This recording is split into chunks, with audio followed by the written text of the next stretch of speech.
So this is my 2018 Mahindra Roxor. A Mahindra Roxor does not come from the factory looking like this. What all have I done to it? Well, a shitload. I am fixing to take this on a trip about 650 miles one way from Clinton, Indiana to Wichita, Kansas. I'm leaving tomorrow, and I have done extensive modifications to get it highway ready. Today, I decided to check the transfer case oil and the transmission fluid. This is what the manual calls for. GL4 80W90.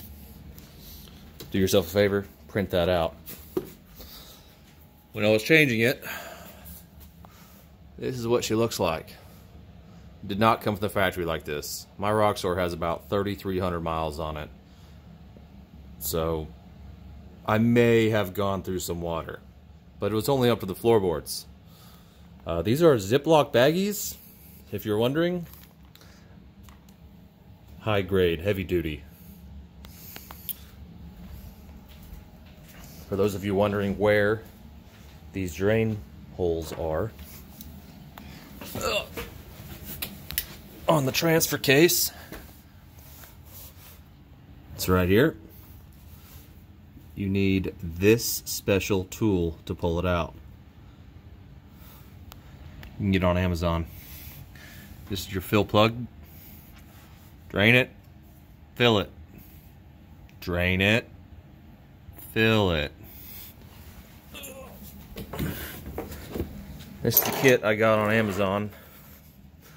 The one that I'm using is a S5/16. Then for the transmission, manual transmission,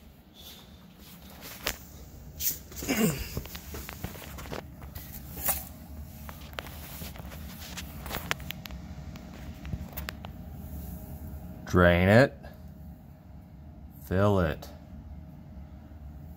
Drain it, fill it.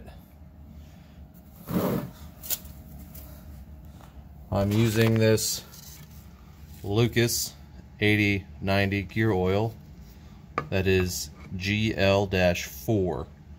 The manual calls for the GL-4. Don't ask me why. I'm not a technical guru on this shit, but that's what it is. So what have we learned? Don't go through high water without relocating your vent tubes to a higher location.